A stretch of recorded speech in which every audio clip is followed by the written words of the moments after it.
Good morning.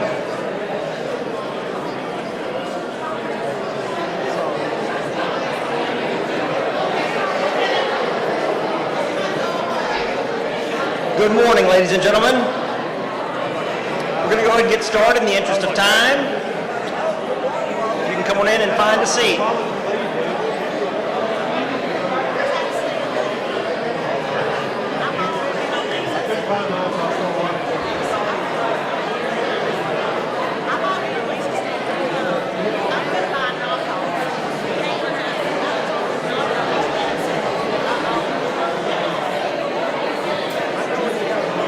We are glad you were with us this morning. This is the 9:15 session, starting fashionably late and focused on the initial results of the state's first return on investment analysis.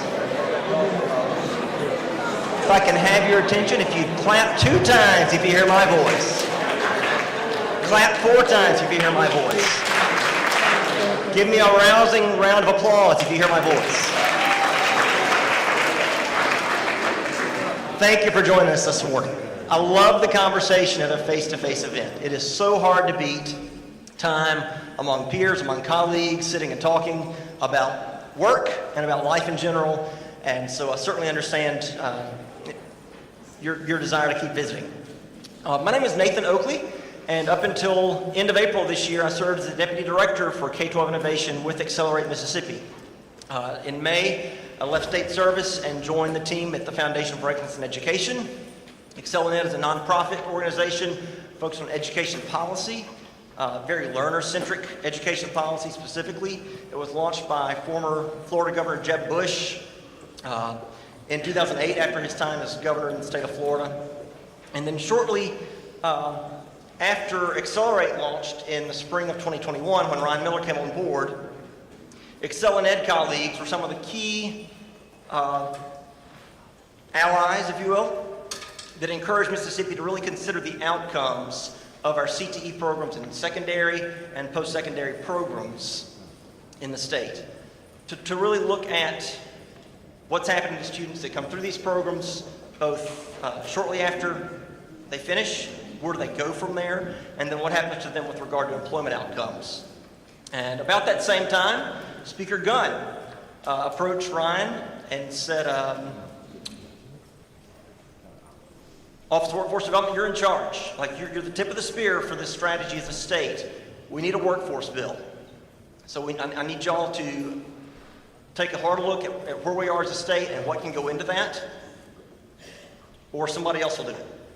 And so we pretty quickly took a look at the bill that had been coming through for several years previous, Chairman Bell's bill on the House side, and took a hard look at the language in there, and it's some meaningful language that we could put in there to help move the ball further down the field in the workforce space.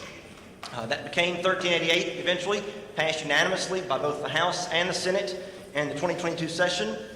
And among other things, that House bill established the requirement for a return on investment analysis. And the language in the law charges workforce development, working in partnership with the Department of Ed, the Community College Board, to complete a program inventory and an ROI analysis of workforce programs and career technical education programs in both K-12 and the post-secondary community college system, with the expectation that results will be used in conjunction with labor market data and other data to adjust program offerings that best meet the future needs of Mississippi businesses and industries and to provide high demand, high skill, high wage pathways. So that's kind of the overarching concept behind it. But from that passage, we had to then move to implementation. So we immediately, in the summer of 22, started working alongside partners from the Department of Ed, Community College Board, InSpark, the RCU at Mississippi State, our SLDS manager, and then Dr. Cliff Timms joined the Accelerate team early last fall, about a year ago in August, and immediately jumped in to lead this work. And so thank you to Cliff and to others that have been involved in it over the last year in getting this initial baseline off the ground and offering an opportunity for us as Mississippians kind of continuously improve going forward in both the education space, economic development space, and economic outcomes and family prosperity space as well. So at this point, I want to stop. You get a little bit of background. Everybody's got time to get in from the larger session. I want to introduce our two panelists, let them tell you just a little bit about themselves, and then we're going to dig in and learn a little bit more about kind of this big ROI concept, where it has come from, where else it's being done, how it gets used, and we'll look a little bit at some high-level results, and then think about where do we go from here. So, turn it over first to Quentin Suffren. Quentin. Good morning. Welcome, everyone. So I'm excited to be here today because, as Nathan noted, the ROI analysis is something that we don't see enough of in states across the country. But I'll tell you a little bit about myself first. One, I'm a senior advisor with ExcelinEd, and over the past 6 years or so, really worked with that team to build out the college and career pathways policy set. We also work with governor's offices, legislators, state agency leads and heads across the nation to really think about where are they in that policy journey and how can they put a framework in place to build out and develop a more learner-centered system that spans both K-12, post-secondary, and then on into the workforce. Prior to my tenure at ExcelinEd, I was the executive director of college, career, military prep at the Texas Education Agency with Amplify, a for-profit software development company, and then started my career as a teacher teaching English. So a bit of both a journey in terms of my career. Thanks. And then Brett Robinson. Good morning, Brett Robinson. I'm the State Career and Technical Education Director at the Mississippi Department of Education. I'm not as new as Gene was, talking about 2 days, but about 2 months I've been in this role. This is my 21st or 20th year in education. I've served as a teacher and a coach early on. I spent 5 years as a career and technical education director in the Clinton Public School District, and the last 6 years as principal of Clinton High School. And so excited about this new role and excited about the impact that the decisions and things like this can have for our kids and have for our state. Thank you both. So let's jump into some questions. Quentin, I want to start with you. You've led this work in a state much like Mississippi, rural in many aspects, southern state in your time in Texas, focusing largely on, again, this concept of college and career readiness, and then you've since been engaged in this same work at ExcelinEd. So help set the context for the audience today, if you would, and give us kind of a framework for ROI. For the people in the room that may be familiar with ROI and maybe in a general term or in business sense, what's an ROI for CTE? And why is it important for a state to do this work?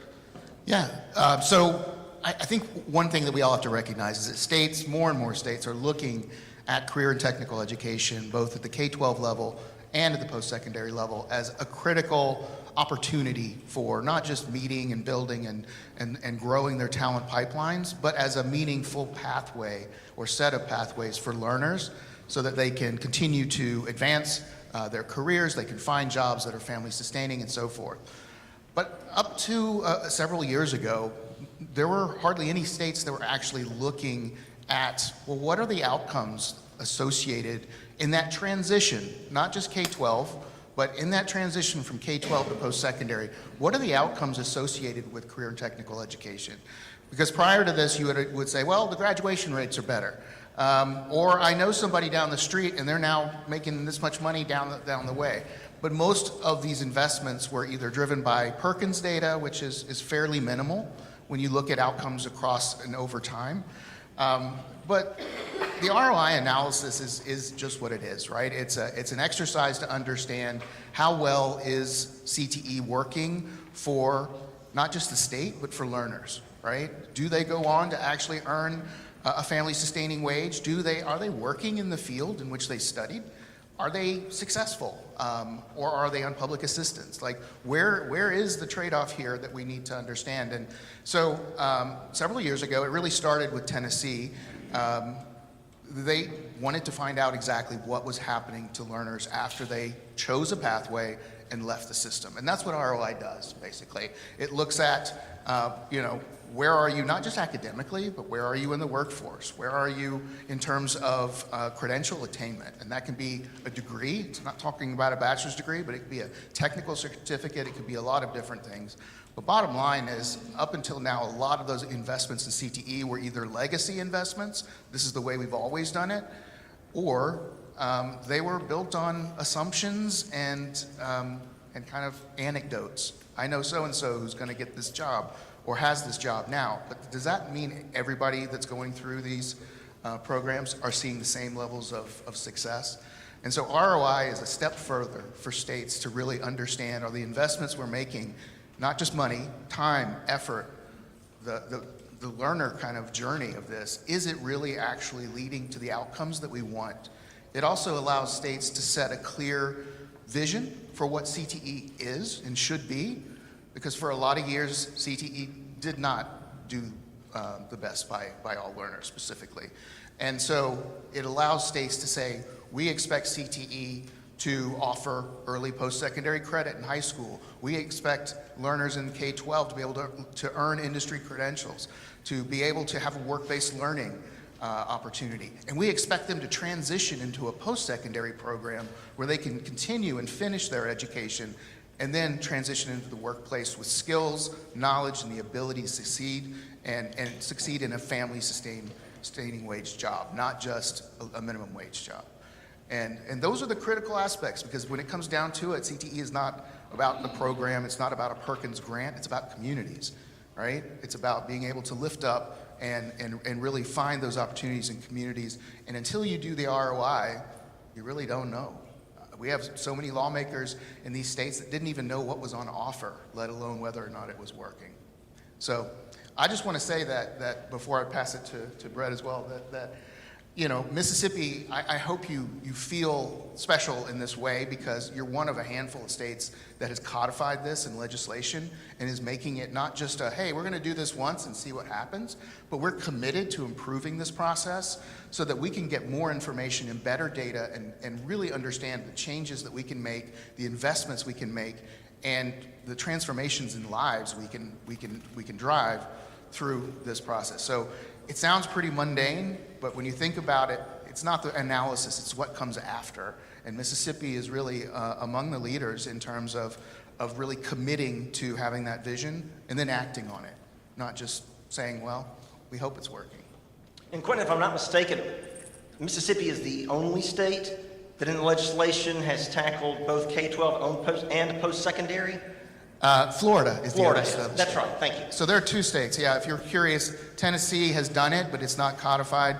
You're up there with Florida, and now Arkansas has it codified. There are a couple other states that they're committing to it, but you're among the elite few. Great, thank you, appreciate it. Brett, you're in a new role with the Department of Ed. You just started in June.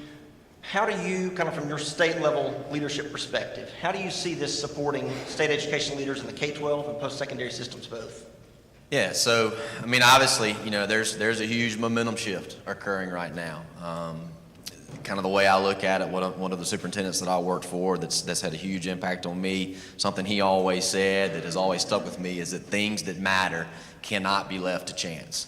And so to me, when I look at the ROI, I see that data that we can use to make some sound decisions, right? I mean, and it's, I have spent a good deal of time kind of poring over it, and every time I look at it, I find something new. And so for me, in my position, the people that I've talked to, I've got 3 goals this year, over the course of the school year, to really come up with a definition of what is career and technical education in the state of Mississippi. What has it been? What do we need it to be? What is it? What are going to be those outcomes for kids? That's the second thing, because we're doing this for our kids. We've got to create something impactful for them. So what are those outcomes? And then how do we celebrate? How do we promote?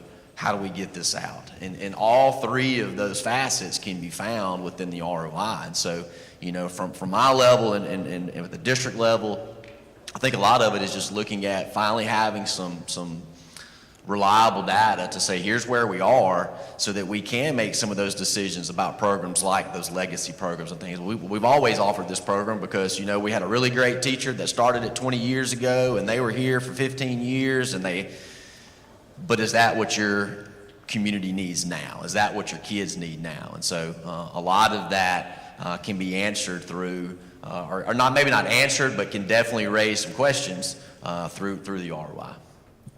Thank you.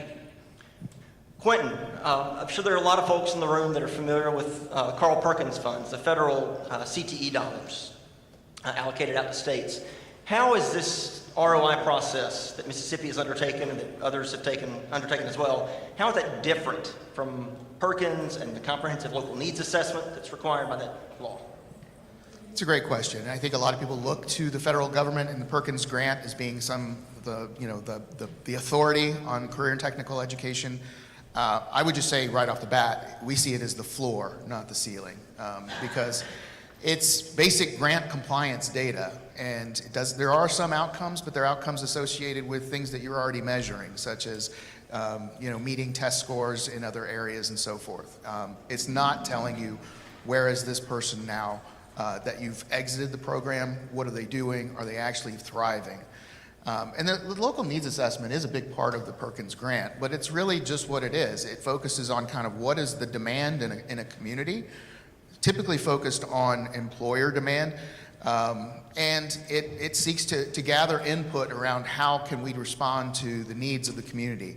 Problems, though, that it doesn't look at is every state has a different definition in their Perkins plan of what a sustaining wage job is. In some cases, it can be pretty low, and in reality, when you look at what a living wage is and what it really means to thrive, that's not what you want for your students or your kids, right? And so the comprehensive needs assessment or local needs assessment doesn't look at any of those outcome data. They're not bringing that to the table to say, like, everybody who selected this IT pathway versus this advanced manufacturing pathway, we know that they're in these places. That level of data doesn't exist for a lot of these exercises. And if it is one provider or one program that's committing to doing that, not a systemic kind of statewide or community-wide approach that's going to give you that rich data. Thank you. Brett, I want you to shift gears and kind of put back on your local CT director hat for a minute. If you'd had information like this when you were in Clinton previously, I know we've got other local directors from both post-secondary and K-12 system in here today, but if you'd been in that local role and you had this data, how could you have used it to make programming decisions? Quentin spoke about some of the differences in the Perkins piece and this piece, but how could you use this as a supplement in your Perkins process? Yeah, so a big part to think about in that school setting, and this is something I've talked about a few times, is that we're dealing with 16, 17, 18-year-old children. As a principal, I always said, I know they look grown, but they're kids, right? And they're crazy. So, having this data, and I will talk about the wage stuff, having that at your fingertips to be able to sit down with a kid and go, look, I know you saying you want to, as soon as you graduate, you're going to start your own business, you're gonna, and man, that's what we want. We want you to do that. We want to help you. But let me show you the reality. The reality is a kid that graduates high school and goes straight into the workforce on average makes $12,000 a year. That's in the ROI. You're wanting to do this specific pathway. Well, let me show you the reality. In the ecosystem that we live in, here are the job opportunities that are directly related to what you're saying you want to go do. And there's no need for additional people. That is information in the ROI. And so I think from the school level, we can really drill down into looking at what our programs are that we offer, how those programs relate to the ecosystems, the communities that we live in, how those programs relate to the community college and IHL offerings that are in our area, because that's another part of the ROI that has really jumped out, and we talked about it today in the opening session. Is these kids, we're doing a really good job of getting them into college, but we're not doing a very good job of keeping them there. Why is that? What is the disconnect? Is it because a kid is getting into something that they thought it was something else, and now I need to change my major? Is it a deal where we have some inconsistencies, or we have some breaks in what those pathways, a clear path should be? And so there's a lot of questions that can kind of come up that can spur conversation and spur some real change that would have that positive effect for our students. But I really think, again, it starts at that local school level, and looking at that and going, okay, well, what are we offering kids? Why are we offering this to kids? And how does it relate to these parts and pieces that go above and beyond just the walls of my school? And then again, there's a lot in there when you can sit down with a kid. I know we have a number of career coaches in here and maybe some CT counselors, but you sit down with a kid and you can say, I hear you, and I want to support you in that, but let's talk reality for a minute, right? So what's your plan to do? The ROI, I mean, it really does have some valuable data that can help spur those conversations. Thank you. So I would tell you, having been on the inside of this process from summer of 22 until April and working alongside partners from across the state, this was not a perfect process by any means. States are in many different places when they begin this with regard to their SLDS data availability, with regard to connections between systems and governance. Quentin, can you speak a little bit to, like, even when things are messy, even when things are not super well connected, like what's the value in at least getting this off the ground, starting that initial conversation and getting that baseline analysis done? I mean, at a very simple answer, it's having everybody in the room and talking about the things that matter most, right? Which is what happens to our learners when they move on. But the first year of this is always messy. In Florida, they're probably the furthest. They've done this for now 4 years almost now, and the first year was similar. It's about understanding, well, where are their gaps? Can we answer all these questions? Because it raises a lot of other questions too. And one of the things we haven't talked about, which the ROI can answer, is like, and we just want to say, there are good programs out in the field, right? But the question is that, are those widely spread? Does everybody have access to a good program? All of those pieces. And so that initial year is not just about kind of trying to get the holy grail of outcomes data, where are they now that they're 35 or whatever. It's really more about, what are we doing, right? What are kids completing? What are students at the community college? Where are they going after this? And a big part of that next step is finding your gaps, finding your data gaps. And so Florida figured out that they need to do some work with their longitudinal data system. They need to ask some of the local schools and community colleges to not necessarily submit more data, but submit different data than they were giving, right?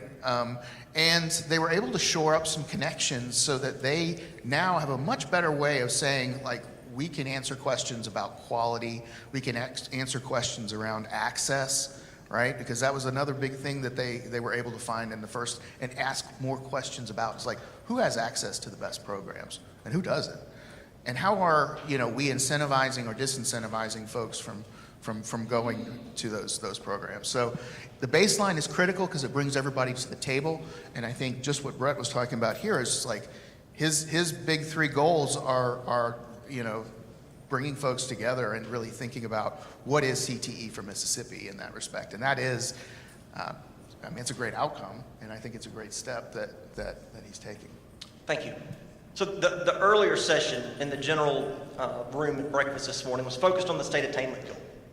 And really, this was running alongside that same Ascent to 55 project. And we see, I think, as somebody who's spent a career in education here in the state, I see these two as key partner activities. If we're trying to increase attainment of individuals in the state, we want to increase attainment in areas where we know there's job demand, in areas where we know there's well-paying careers.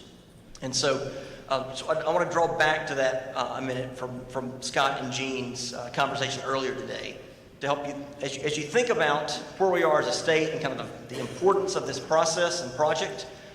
Think of it through the lens of individuals that are coming through your K-12 community college system now, your short-term training programs now, and the outcomes you want to be able to see for them and how they fit into the larger economic development and workforce picture here in the state. Brett, any other thoughts on the Perkins side? We're kind of talking back and forth, state and federal both, because there's funds that come both places. Any other thoughts on how this might be useful specifically in the Perkins process? You know, and I think a lot of that we can look at programming. What are we offering? What are we putting money into, right? And that's always the question. I can tell you that from our office, that's the question we get from across the street from us is, you know, what are you putting your money into? What are the outcomes? And so I think, you know, with a lot of that, to me, we've got to start with what are the outcomes for our kids first. Like, that's the goal. Okay, well, if this allows some positive outcomes, okay, well, let's look a little more in that area. So that means there may be some programming, some programs that we offer that here over time, maybe we stop. There might be some programs that we're not offering right now that we should be. And there's going to be a lot of them. We identify those. There's going to be a heavy reliance on industry, on post-secondary to work collectively, you know, with us so that we can be sure that we build some programs that are positively impactful for our kids. Quentin mentioned it, and I'm gonna echo it. We have some phenomenal programs, some phenomenal centers across the state. And the idea is when we look at that data in those areas and we see, hey, we could replicate this here. They have the same need in the northeast part of the state as you have right down here along the coast because of manufacturing, because of whatever. Here's what we're doing down here. How can we replicate that up there? And getting those directors, getting those teachers and instructors, getting those community partners connected so that they can see the potential that's out there. But you know, for a lot of us on the programming, I mean, on the Perkins side, I think it's just going to be looking at programming and how does this data drive those decisions that we make. Thank you. So let's dig in and look a little bit at the baseline results from the summary. I will give you at the end of this slides, there's a QR code. This report is actually, it's been posted on the Accelerate website for several weeks now. It's under the publications page of the website. But let's look, we're going to look both at K-12 and post-secondary. We're going to start on the K-12 side. Over 5 years, from 2016 to 2020, there was a 4% increase in participation and an 8% increase in CTE concentrators in the state. So, small increase in folks that at least took one of the pathway courses and a doubled increase in students that moved on to that second year upper level CTE coursework. During that same time period, about 50% of students who were participants who graduated enrolled at a community college, and 10% of those students enrolled in a public university here in the state. We do believe that there's an opportunity to improve, particularly in the area of pathway identification in high school and increased articulation into aligned post-secondary clusters. The trend for students is very heavily to complete a CTE program and then go study something else. If we're doing a better job of exposing students to careers in elementary and middle school and helping them understand and kind of think through what they would like to do, we ought to have a better trajectory for students who get into the CTE pathway they want, who then can matriculate into a post-secondary program, get a credential, and go to work. We also noticed in that same 5-year period that concentrator rates were up slightly for females, but male concentrator rates were stagnant or maybe down ever so slightly. A little bit troubling given workforce labor participation rates among males, particularly young males. If you've not read the book or listened to the podcast, there's a podcast or a book out called Men Without Work. Pretty remarkable listen or read if you want to spend some time with that. Also on the K-12 side, dropout rates. This was a highly encouraging statistic to us in the state. This is not necessarily new. We've been tracking in the state on dropout rates for CTE participants and concentrators for a number of years and have always looked at CTE as almost a dropout prevention tool in the overall scheme of things. Dropout rates for CTE participants, 1% over that 5-year period, and concentrators, 0.59%, much lower than for other K-12 students, sitting at 9% now in the state. All those numbers are improved from where they were a decade ago, I believe, but in particular, if you know that you're a CTE concentrator and you got less than a 0.5% chance of dropping out of high school, then you got a pretty good chance of being able to continue forward into work or into a post-secondary program. We also just kind of like, what's the landscape look like? Got a sense of the enrollment numbers in the state. Where are the clusters of the highest participants? You can see those on your screen. Health sciences at the top, ag and food, natural resources also at the top. Transportation, distribution, logistics in the highest 5, but not near the top. And we know there are regions of the state that have very high demand for folks in the transportation sector. On the community college side of things, see the 20,000 on the left in green, that's the students enrolled in CTE programs annually. This is an average across the 5 years of data. Of those 20,000, on average, 8,000 graduated with an AAS, career certificate, or a technical certificate. Of those, 500 enrolled in a university within a year, and a public university here in the state.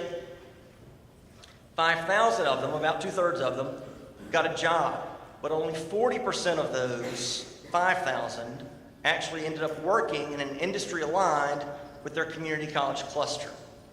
So a lot of them finished their CTE program even in a post-secondary setting and didn't necessarily, based on the data, go into an aligned career field. Speak more to that in just a minute. Community college CTE enrollment did decrease by a little bit over the 5-year period. Let's pause for a second here in the midst of all this data. What happened in the middle of this data set? COVID. Okay. So just in the back of your mind, it's in there, it's noted in the report, but for everybody's benefit this morning, just keep that in your mind. So, slight decrease in CTE enrollment on the post-secondary side, and during the same time, there was a slight increase in AAS enrollment and a large increase in CTE certificate enrollment. I'm sorry, decrease in certificate enrollment. Large decrease in certificate enrollment. CTE graduates at the post-secondary level, average income the first year, based on wage data, $31,000, as compared to bachelor's degree graduates earning $30,286. So coming right out of school, first year, very competitive with earnings for folks who complete a 4-year degree, and they did it in a shorter time to completion. Earning gaps. This was a big aha for us as an Accelerate team when we started looking at initial data in the spring. Earning gaps were noted between different demographic groups, between black and white. You can see the numbers, 26,000 to 33,500 among black students and white students coming out of CTE programs. We also noted enrollment trend differences, though. AAS enrollments skewed much more heavily to white students than black, and certificate enrollments skewed much more heavily black to white.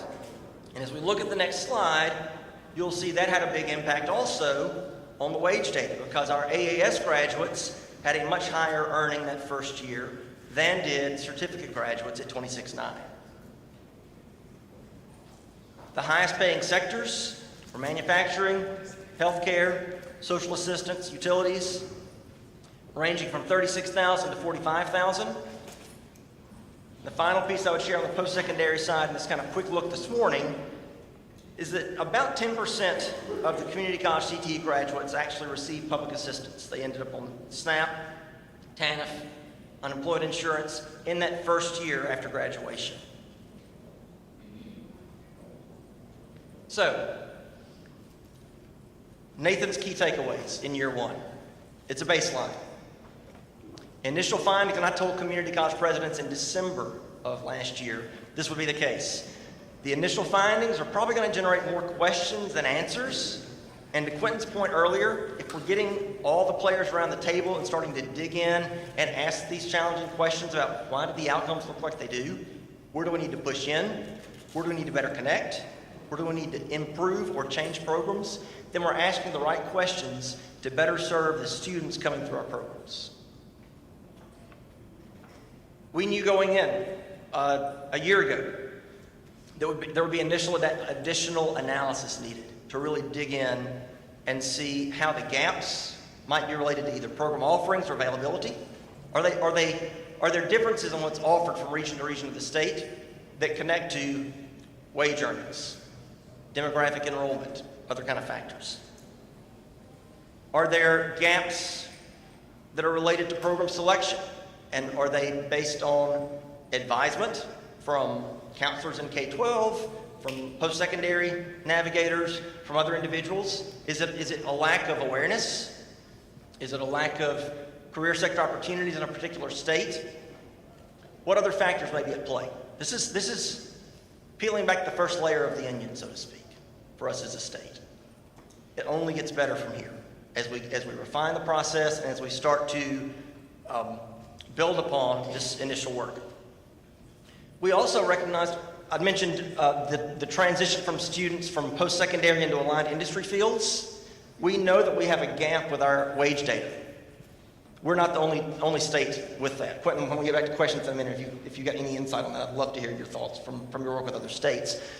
If an individual comes out of an IT program at a community college and goes to work for Kroger, they're working, maybe doing IT network management for a grocery store, but they're not listed from their wage records as working in IT.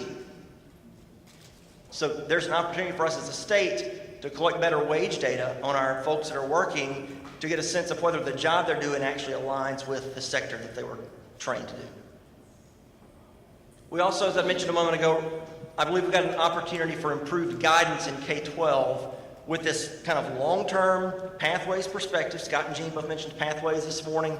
I've heard Courtney Taylor talk many times about on-ramps and off-ramps and the ability to get into a program and off into a job and then back into a program and into another job, so that there's this path that continues forward, but it doesn't look the same for everybody.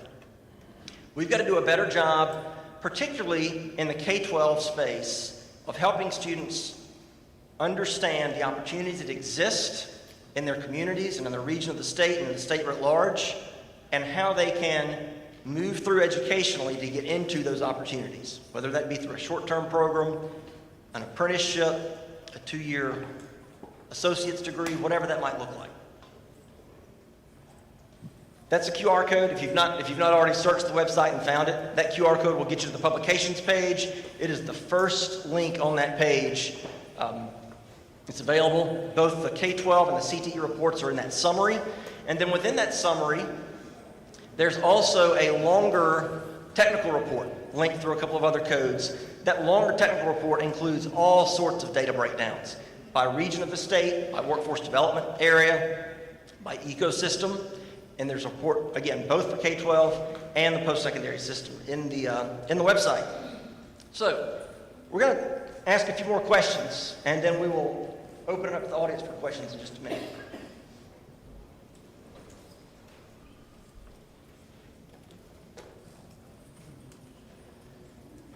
So, Brett, I'm going to start with you if we can. You said you'd spent some time poring over this over the last few months. What has stood out to you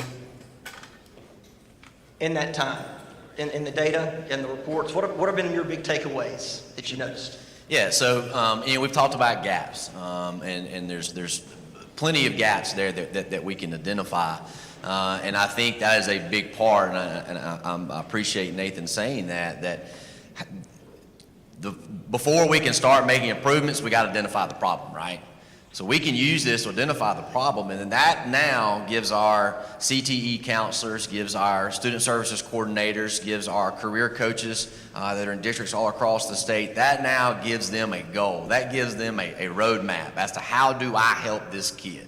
How do I help these groups of kids? And so to me, that's a big part of it, is within our individual districts, is getting into that and identifying those gaps that exist and start really kind of streamlining the support that we're offering with our kids. I know one thing that has jumped out to me when we look at the data is when we look at the access of dual credit classes for CTE students, CTE dual credit classes for CTE participators and concentrators, those numbers are extremely low. When you compare that to these same students, these same CTE concentrators and participants, and their access to academic dual credit, you see those numbers explode. We see a huge disparity there between those. And so, again, that leads to, we start asking why. Well, why is that? How does that affect? We know we have an issue with kids getting into a pathway and staying in that pathway. Well, does that relate back to maybe not having opportunities for dual credit so that when they graduate high school, they're a little further down the road? They don't have to go as far. There's not as much to do. We've already made some progress. So there's a lot of questions there, that we can ask. And we plan to work very closely with our partners at the Community College Board and community colleges across the state to kind of look at that and say what opportunities are out there for us to make some improvements, right? Change is great. Change is great. You go first. That's kind of how it is, right? And so a lot of this is about that. It's about identifying what are we not doing so great. And there are areas, obviously, there are areas. What are we not doing so great? How can we fix it? And that's going to make some people uncomfortable. Makes me a little bit uncomfortable. Again, I'm the new guy, sitting up here looking at all y'all going, hey. So, but I think as a state, we're up to the task, again, because this is something that matters. Quentin, you have thoughts on items that popped out at you? Yeah, I mean, I think, just to piggyback on what Brett was saying is like, I think this idea of you go first speaks to, in every state, the inevitable kind of siloing of systems. And I think, if anything, what this shows across the board is that you're going to have to go together, right, on this. And because these systems they may work independently, but learners don't experiencing that, right? Like their whole goal is to say, I want the path, I want the journey that's going to lead me to something of my interest, something I can support, myself or my family, et cetera. And I think some of those numbers speak to the fact that things are not working terribly well in both systems, right? So this is not about K-12, this is not about post-secondary alone. And also, there's the workforce aspect of that too, right? We haven't talked a lot about employers today, but they're critical to this system. And I think, when you look at some of these pieces, it might say to employers might come and say, well, I've been telling you that they're not giving, me the graduates that I need, or the workforce that I need. Or they might say, hey, well, you should look at this program down the road because it's actually really working. And how can you do that 10 times over across the state? So I think just kind of having that baseline is the starting point, but it's the work that comes after. And I think, to Brett's point, it does make people uncomfortable because these systems have been around for a long time and they're not necessarily built for learners. They're built for the systems that they serve, right? They dole out money, they dole out rules, and they do a lot of other things. But, this is about really thinking, how do you put learners in the center of this activity so that, the systems are working for them and not they're just kind of navigating their way through them.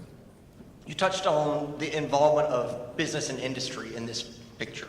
And that's not where we were focused this morning, certainly, but they are a key piece of it. And while this initial baseline is largely numeric data, wage information, enrollment numbers, post-secondary outcomes, there's an opportunity as we get better in this process as a state to as we engage with business and industry and look at program quality, the importance of business and industry being able to say more than, I'm not getting the number of people I need to come to work for me, and to be able to better articulate the specific skills and aptitudes and kind of workplace attitudes that they bring to the table. Measuring program quality, not just numbers, but the actual quality of programs, is a place where, that could be the next frontier. Is that right? Yeah, and I think it gives you an opportunity to engage employers in a slightly different way because, let's just be clear, employers aren't always helpful. A lot of times they're like, well, just give me somebody who can show up on time, pass a drug test, and I'll take care of the rest. But that really shows a couple things. One is that's not the level of engagement you want in a cross-system kind of way. But also, this is real information, right? This is real data. They speak that language of ROI. So how can you engage them more meaningfully and get the answers from them that you really want, right? So yeah, I think it is a huge opportunity. There are all kinds, for those of you that are not in the education, K-12 system, post-secondary, or workforce directly in a business industry, there are some requirements in the Perkins planning process where you got to, yeah, Brett, you want to talk about that from your local perspective? Yeah. That's kind of what I was just thinking. So for our industry folks in here, for our business partners in here, every career and technical center, as part of Carl Perkins requirements, has to have advisory boards for each of their programs. Call them craft committees, advisory boards, whatever. So if you're not a part of that with your local center, doesn't even have to be your local center, your regional center. That's kind of one of the ideas that we've been talking about internally, is this idea that this one school can only have this one advisory board, and I'm not sharing my members with you school that's 20 minutes away in the neighboring county. No. Why can't we have advisory boards that serve a larger area? And so if you're not a part of that, I would encourage you to reach out to your school district, reach out to your CTE center to see how you can become a part of that process, because that is all about gathering input from business and industry to help guide what we do, to help guide the decisions that we make, to ensure that what we're offering kids, what we're offering them access to is going to be useful to them. We can also then use that. One of the things that we're being pushed is through Carl Perkins. So schools are kind of graded in three big ways through Perkins funding. Is through embedded work-based learning, it's through national certifications, which we get into national certifications, and embedded work-based learning, I believe, in the ROI, and then also through our Pulse system that we've put in place internally as a state to measure the efficiency and effectiveness of our programs and our centers. But there's a lot of opportunity there through work-based learning and whatnot that you could probably provide within your center that, again, now goes into, instead of the, hey, this is what I need, hey, how can we work together so that we both get what we need? Thank you. So I want us to look forward now. And as a state, we've gotten through the first year. We've gotten folks to the table in this initial phase. Where do we go from here? What are the next questions that you think we start to ask? What are the other connections that we need? Either of you. You want to go first? So, and we're actually already started the process of ROI round 2. Where we're starting to kind of look at, okay, what are some of these pieces of data that we need that we didn't include? The ROI right now that's in place has nothing in it about military. That's information that we need, right? We need to know that. We need to be able to track that. And so at this point right now, and I know for us, instead of, besides some of the guiding questions and things that we've already discussed today, I know we're kind of looking forward to what else do we need to have included in this that can be powerful tools for our centers, for post-secondary, and for our industry leaders. Yeah, I agree with all of that, and I would just add too that starting to be able to answer more questions is really the key here, because at the end of the day, states that have been doing this for a while, Florida, I've noted is the one that's been doing the longest.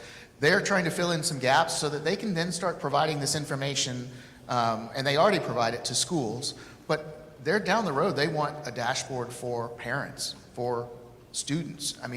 We're talking about, largely, things happening within the system. But imagine how powerful that is if you're a parent who a lot of parents, let's just be clear, don't feel comfortable navigating some of the school work and school choices for their kids because they don't know. Or their experience wasn't necessarily the greatest, so I'm just trying to do the best I can. But imagine putting that information in the hands of parents and learners, as well as educators, so that there's a clear understanding, not just of what's good and bad, that's not the point, but if I make this decision, I understand if you succeed in this program, this is what generally happens, right? As opposed to, and that gives you more options, because right now a lot of families just feel like, well, unless they get to their bachelor's, I don't know what the other choices are, right? And that bachelor's may be in the cards down the road, but to Nathan's point, having more opportunities that lead to real successful outcomes is really where I think most states want to go in terms of providing that level of detail. Thank you. Anything that we've learned from Texas, from Florida, Tennessee, other places that are a little more mature in this process that we can, ought to be takeaways for us as a state? Keep going. These are hard things, and it's going to make everybody uncomfortable. And I think if it doesn't, then something's not working well in this process. And that's not the intent of asking and answering all these questions. But thinking about where the investments, time, money, and effort go, and we've seen different states, they've started funding CTE differently in some cases, where they'll fund the more successful and more highly aligned programs. They get more state funding than programs that maybe aren't as important to the economy in the region or community. So there are real policy actions that folks are taking based on this sort of information so that they can incentivize and help schools and community colleges and other workforce training providers really not just afford the training, but really promote the training that's going to matter the most. And I think when you see those sorts of shifts, then that's real money, right? That's real kind of activity that is going to drive change. So you spoke to this just a moment ago. There will be folks that are uncomfortable in this space, trying to drive improvement and change in the career tech and workforce education space. But for the long term, if this is to be a report that's used as the legislature intended, and not just a report that goes and gets put on a shelf, never to be looked at again from year to year, then it's going to drive some change, and there will be some discomfort and some movement. What should be our guiding principle in the process as a state? What should be kind of our stake in the ground? This is where we want to be. This is what we're grounded in. And how do we address naysayers?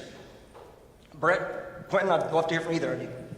Well, I'm gonna go with the easy answer. What's best for our kids? I mean, all we talk about is how our kids are our future, right? I mean, they're the future leaders. They're the future everything for our state. And so we've got to be making decisions, and we've got to be putting procedures and policies and programs in place that best benefit them. And so, I mean, to me, this has been my guiding principle for 20 years. What's best for kids? And that's not always easy.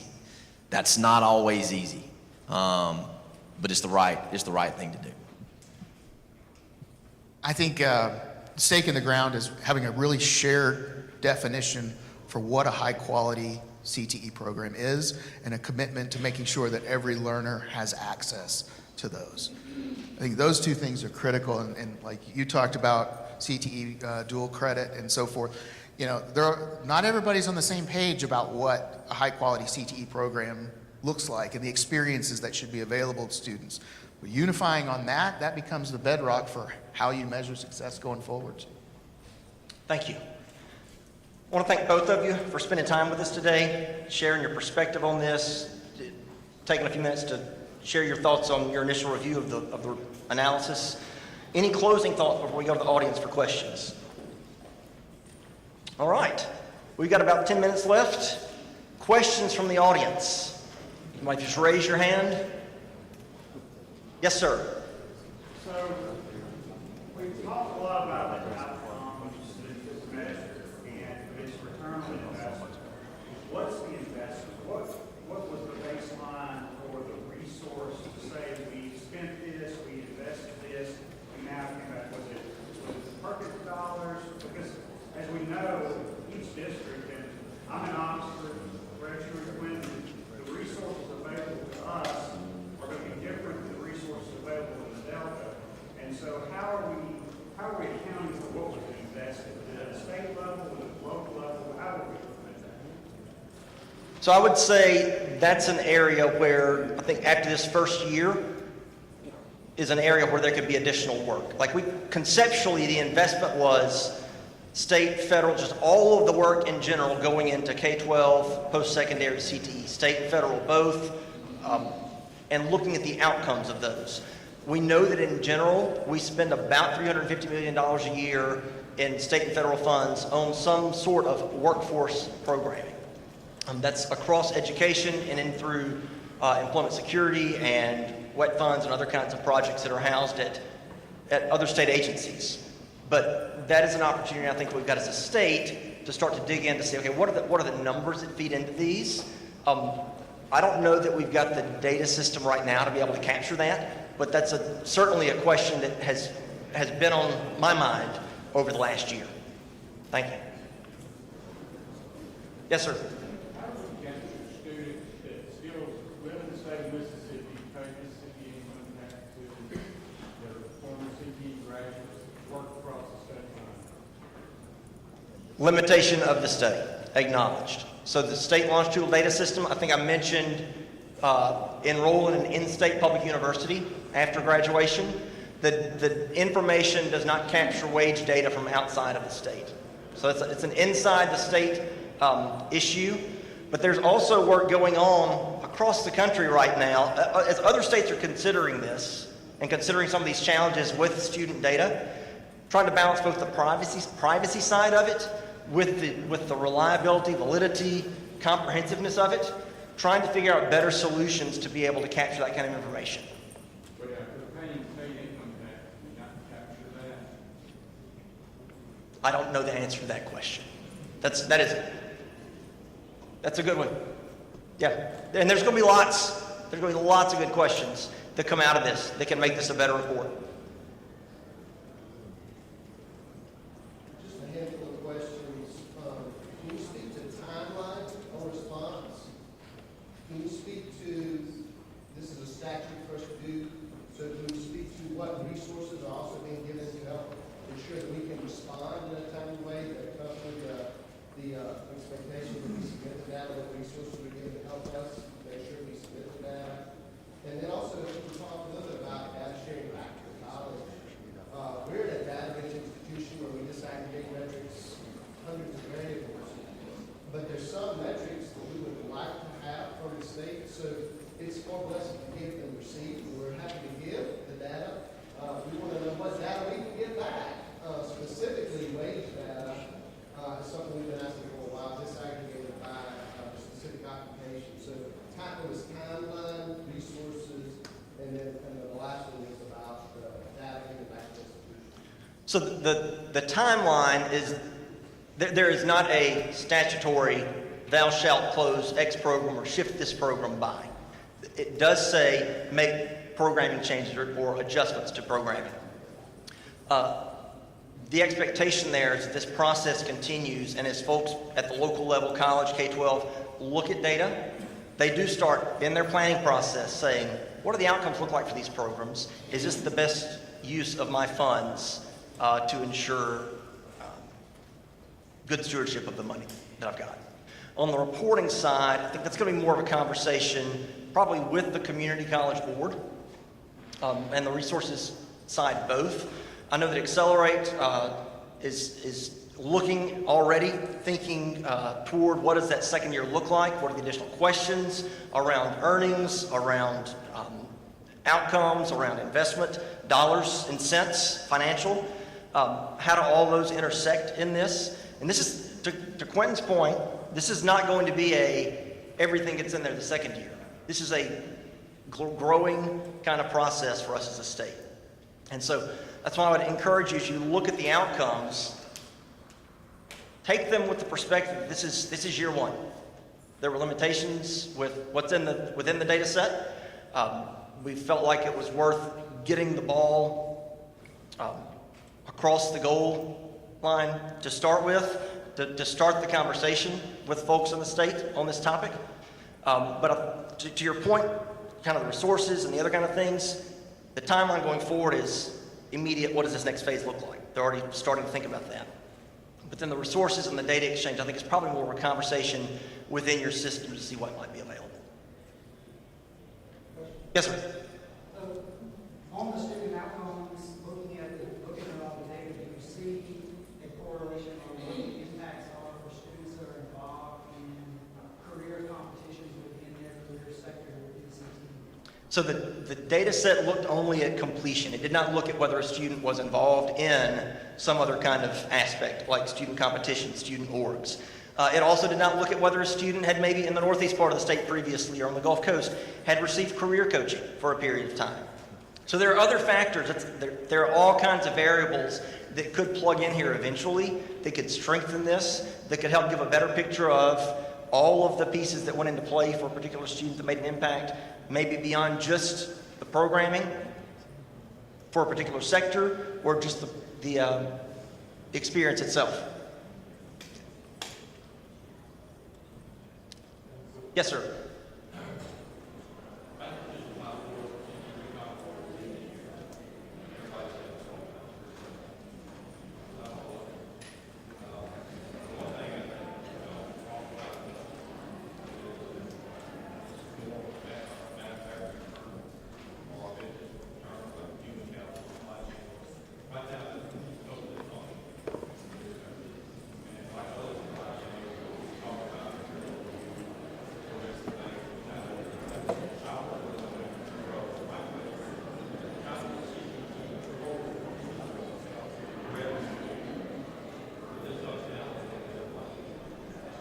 All right. Yeah, the question he had was how do CTE programs in the state, and I would take this to mean K-12 and post-secondary both because they're both feeding ultimately into the workforce. How do CTE programs help correct the workforce supply chain issues that exist? I'll answer and then I'll be glad for either of y'all, or go ahead, Brett. I think on the K-12 end, it needs to be a lot about exposure. Kids need to understand what's out there and how what's out there relates to their interests, right? We're not telling, I'm not going to try to tell every single kid this is what you're going to be when you grow up. I'm 42 years old. I'm not still sure what I'm going to be doing in 5 to 10 years. I don't know. So, but I think we have a responsibility to let them know what's out there, and this is how it relates to your interests. This is the pathway you could go. These are the opportunities that are available, so that a kid has a better understanding of what that supply chain looks like and how they fit into it. And that's a role on the K-12 side that I think we have, and that we might not have been doing the best job at because we've been doing it the way we've always done it before. And so I can tell you we're already talking about different ways of looking at curriculum, looking at things like that, working with our partners to give kids a little bit of a more widespread view of what's out there and how they fit into that. I know it's difficult. The more you can engage with the more, especially the better off. Absolutely. Yeah, I would just add one last thing. I think we're okay. I think outside of CTE, take the label away, and it is a program, I get all of that. But the more you can expose young people to the world of work, the better off they will be in terms of being able to engage with it. So that by exposing them, it's early on in middle school, but growing and saying, why shouldn't every student have an opportunity for a work-based learning, right? Some of them are already working, but how do you create something that is a little bit more advanced where they can maybe be an intern? They can do that. I mean, you talk to any student outside the label of CTE and they're interested in what is relevant to them. And that is the world after high school, because a lot of times they're not experiencing that.